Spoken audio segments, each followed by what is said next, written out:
Leo, hi! Welcome to Mr. Queen PH. At ito ang inyong weekly reading for September 23 to 29, 2024. If you are interested in private readings, meron tayong link sa description at sa pin comment. Pakicheck nyo na lang information kung paano mag-book for a private reading. Ayan, so isabay na rin natin yung full moon. Kasi meron tayong full moon in Pisces. Partial lunar eclipse yan. Bukas, September 18, 2024 at 10:34 a.m. Philippine time. So this is going to happen in your 8th house. So medyo makabagdamdamin ito, Leo. Especially sa mga Leo risings, no? Kasi you are releasing a toxic connection. This can be a partnership, business partnership, or a relationship na sa tingin mo is no longer serving your highest good. Kasi ang full moon is about release. Releasing the old, embracing the new. So, maari ring yung iba sa inyo, good news dahil meron na kayong matatapos na loan. Kung meron kayong mga loans, maaring mababayaran nyo na to completely, or maaring meron kayong realization na ayaw nyo nang mag-loan, or you want to fix your finances, na unti-unti binabawasan mo yung utang mo para makapag-focus ka in building a stable financial situation, no? Oo, magkaroon ng financial independence. And some of you are also, like what I mentioned kanina, meron kayong i-release na anything toxic na relationship sa buhay nyo. Can be any type of relationship. Pwedeng romantic, friendship, or sa family. Let's see what else, Leo. The third house. Okay, third house is about communication, learning, this is education. So, pwedeng meron kang mga bagong aaralin. Yung iba, meron kayong seminar, training sa workplace ninyo. Or you may also be more open sa ibang tao. Or pwedeng meron kang kakausapin. Mag-open up ka sa kanya ng nararamdaman mo or ng mga saloobin mo sa kanya or sa buhay, no? Someone who is willing to listen sa'yo. You also have the moon, which is your emotions. I think you might be vulnerable during this time pagdating sa emotions mo. Maaring makatulong rin to sa'yo somehow kasi yung mga kinikimkim mo na sama ng loob or yung mga bagay na hindi mo na i-communicate sa iba dahil iniiwasan mo yung conflict, maaring ngayon, finally, masasabi mo na. Malalabas mo na yung nararamdaman mo na yan, na matagal mo nang tinatago or parang nandyan lang. Pwedeng kung meron kang sama ng loob sa isang tao, maaring kakausapin mo siya. Sasabihin mo kung bakit. Kasi pwedeng hindi niya alam na masama yung loob mo sa kanya eh. Oo, kasi hindi mo pinapakita. Pero ang totoo, deep within you, masama loob mo. I also see you na dealing with your emotions. Maaring you are finally realizing yung mga bagay na alam mo sa sarili mo na hindi nakakatulong para sa pag-unlad mo. Minsan kasi may awareness tayo na ganyan eh, na sometimes we become so emotional or parang hindi tayo, mabilis tayong magpadala sa ating nararamdaman at nakakapag-desisyon tayo ng mga bagay na hindi naman talaga natin gusto.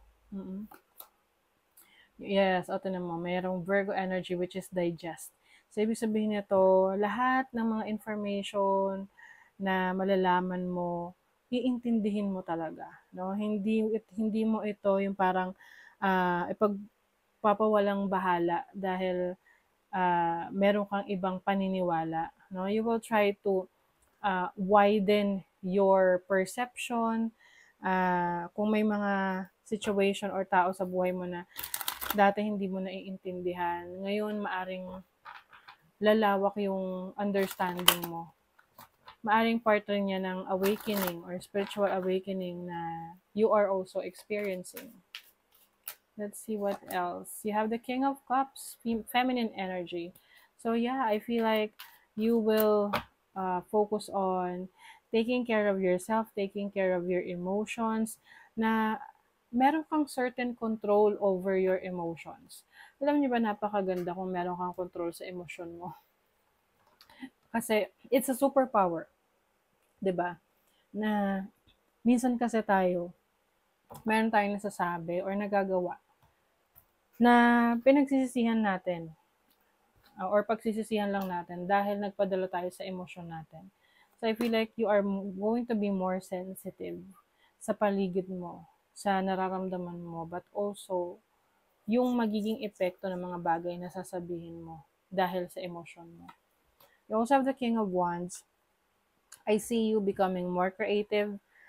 You are shining. Oo, maaring you will gain attention from others, attention sa workplace, or maaring yung pananamit mo, no, the way you carry yourself, you're going to be more confident. Or have the Death card, which is transformation, major change, endings, new beginnings. So I feel like you are letting go of an old self, no? Yung kumbaga parang nasasabi mo na alam mong hindi na nakakatulong sa yung pag-unlad, sa yung paglago, kasi nga may awareness ka na. Alam mo na kapag ganito yung ginagawa mo, it's not helping you, it's not making you feel good, no? So you're letting that go. You also have the Three of Swords. I feel like ang ile-let go mo dito ay pain. Anything that has made you feel sad or anything that has made you feel conflicted, no? Kung sino man to, maaring meron kasi sa inyong nanakit. Oo, in the past. Yung maaring meron kayong na-experience na heartbreak in the past that you are finally letting go of that. Moving on, moving forward, focusing on yourself. Money, career, finances. You have the Knight of Swords and the Four of Swords. So, I think when it comes to your career, pwedeng magbabakasyon ka. Pwedeng ano to, unexpected or hindi siya scheduled na you will go on vacation because you just want to have a break. Gusto mo lang ng katahimikan. Some of you naman, maaring meron kayong mga ipupursue na endeavors sa inyong career, trabaho na hindi nyo naasikaso before. Pwedeng mamadaliin nyo. Parang meron kayong hahabulin na deadline. Okay? Dahil pwedeng hindi nyo naalala yan or nakalimutan nyo na na kailangan nyo palang gawin. So, minamadali nyo ngayon. Sa relationship, you have the Knight of Cups, Three of Pentacles. I see someone here na nagpapahiwatig ng feelings towards you sa trabaho. Or someone na nakakasalamuha mo most of the time. So, pwedeng nakakasama mo sa gym, or nakakasama mo sa work, or kaibigan ng kaibigan mo. Oo. Pwede ring, some of you, if you are in a relationship, I feel like meron kayong mga projects together ng iyong romantic partner. Parang kumbaga, this is a serious relationship, no, for some of you, Leo, na you are building, it's like you are starting to build your future plans together. Let's see what else. You have the Sun. Oh, the Sun is warm. This is going to give you good luck. Energy. It's going to bring you more energy.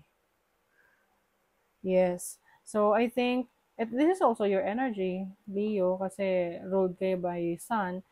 And this is clarity. I think ngayong week na to, magkakaroon ka ng kaliwanagan about the things na kailangan mong i-let go at kailangan mong i-improve sa sarili mo. Okay? Those have mice. So, this is, ito yung pagiging maingat, no? Maari kasing merong tao sa buhay nyo ngayon na merong hindi magandang intentions towards you. This can also be yung mga ano, yung mga spectators, no? Na parang nakamasid sa bawat kilos mo.